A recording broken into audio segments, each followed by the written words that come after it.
خیرمنی سیاست پادکستی رادیوی آزادی.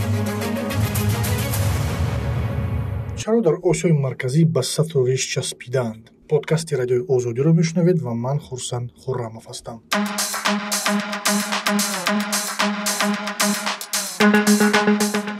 کشورهای آسیای مرکزی در یک سال اخیر به تنظیم لباس زنان و ریش مردان دست و آستین برزدند. توجیکستان لباسی به اصطلاح بیگانه را منع کرد. قرغیزستان در فکر منع لباس‌هایی است که چهره شخص را پنهان می‌دارند. از آن پیش ازبکستان و قزاقستان هم اقدام کرده بودند. هدف چیست؟ در قرغیزستان تا 28 سپتامبر اصلاح قانون حاضره که محدودیت‌های دینی را در نظر می‌گیرد به بحث عموم گذاشته شده است. تغییرات به قانون از سوی کمیته امور دین پیشنهاد شده پوشیدن لباس‌هایی را که هویت شخص را پنهان می‌کنند منع کرده است. با این اقدام بیشکک هم به کارزار منطقه‌ای محدودیت‌گذاری برای آزادی‌های دینی می‌پیوندد. دقیقاً یک سال قبل در اول ماه سپتامبر پارلمان ازبکستان اصلاحاتی به این مانند را قبول کرد.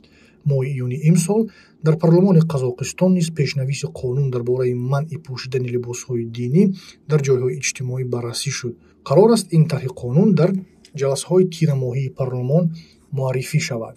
امامعلی رحمان رئیس جمهوری تاجیکستان در ماه ایون امسال قانون را درباره تنظیم جشن و مراسم امضا کرد که طبق آن آوردن و پوشیدن لباس‌های به فرهنگ ملی بیگانه منع شد. با فرق از قرغیزستان در تاجیکستان قانون مذکور بدون بحث و بررسی جامعه قبول شد.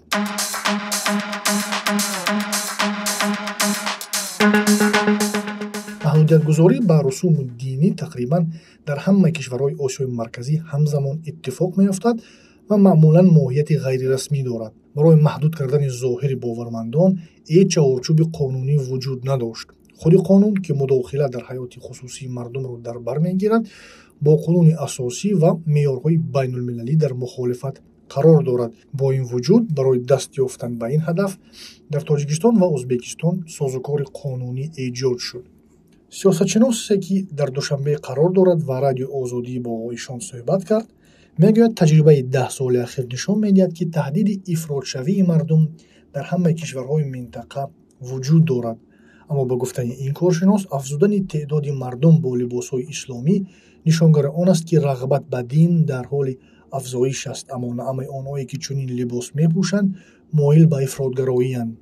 حکومت‌های کشورهای ما با تکیه به مشورت دایره‌های کارشناسی و یا توصیه بیرونی فکر می‌کنند که با چنین محدودیت‌کنی‌ها از افراط‌گرایی جلوگیری و دنیویت را رواج می‌دهند. شاید به شیوه مقامات چین در ولایت شینجان تکیه می‌کنند، اما در جامعه اسلامی این شیوه تنها نتیجه موقتی داشته در دراز مدت دردسر ایجاد می‌کند، میگوید کارشناس. با باور این کارشناس اقدام سرکوبگرایانه باعث پیدا شدن حس بی‌عدالتی در باورمندان و قوت گرفتن افراط‌گرایی می‌گردد. با گفته همصحبت رادیوی آزادی تجربه تاجیکستان نشان می‌دهد که فشار بر باورمندان جوانان بیشتر را به سوی گروه‌های تروریستی می‌برد. نام شهروندان تاجیکستان در 2 سال اخیر در ترکشو یا تحریزی آنها در روسیه، ایران، ترکیه، افغانستان، استرالیا و هلند زیر زبان‌ها افتاد.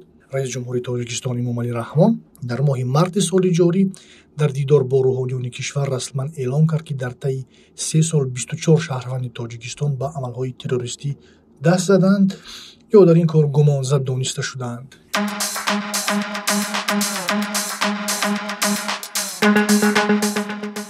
اقدام پیشگیرانه کشورهای منطقه محض در پس منظر عملهای تروریستی روی دست گرفته می شوند، اما این را به طور روشن اقرار نمی کنند.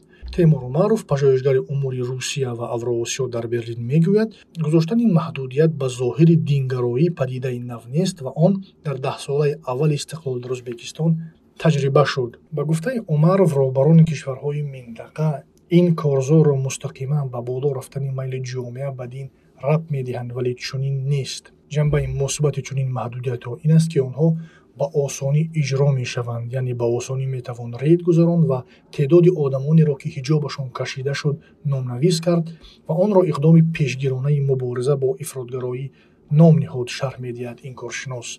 با گفته وی نظام‌های سیاسی در منطقه با هم خیلی مانندند و خیلی از تجربه ها و اقدام ها همزمان راه اندازی می شوند.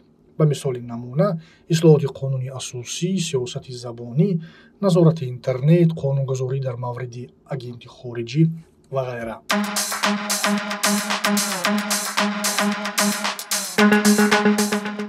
مقامات انتظامی تاجیکستان و ازبکستان پیوسته به زنانی که لباسهای دینی دارند و مردان ریشدار حمله میکنند.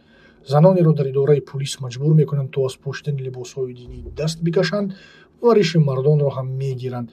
این محدودیت ها چون تجربه نشان میدهد جلوی شهروندان را از پیوستن به گروه های افراطی و تروریستی نمیگیرد. به گفته همصحبت ما از دوشنبه، محدودیت برای تحصیلات دینی در کشور یکجا با اقدام‌های سختگیرانه در این زمینه نتیجه برعکس داد. در عصر اینترنت جوانان محروم شده از مسجد گرفتار اطلاعات ویرانگر و مخشوی‌ها می‌شوند. روش باید دیگر شود و مبارزه با نشانه‌های بیرونی هم باید تغییر یابد، باور دارد این سیاستشناس. مقامات تاجیکستان و ازبکستان برای مناسبت‌های تعبیرآمیز و سرکوبگرایانه از سوی سازمان‌های عفو بین‌الملل و دیدبان حقوق بشر در گزارش سال 2023 تنقید شدند. کمیسیون بین المللی امریکا در مورد آزادی‌های دینی در گزارش خود در ماه می سال 2023 تاجیکستان را در شمار 17 کشوری با نگرانی خاص جای داد. در میان چندین توصیه‌ها حکومت امریکا پیشنهاد کرده است که علیه حکومت این کشورها باید تحریم‌های هدفمند جاری شود. این بود پادکست رادیوی آزادی و من خورسند خورموف. در راه هستید مهمانی یا در جای کار علاجه خواندن ندارید، امکان دیدن هم پادکست رادیوی آزادی را بشنوید. نقل گوشکی تنها برای شما در وقت دلخواه و جای دلخواه.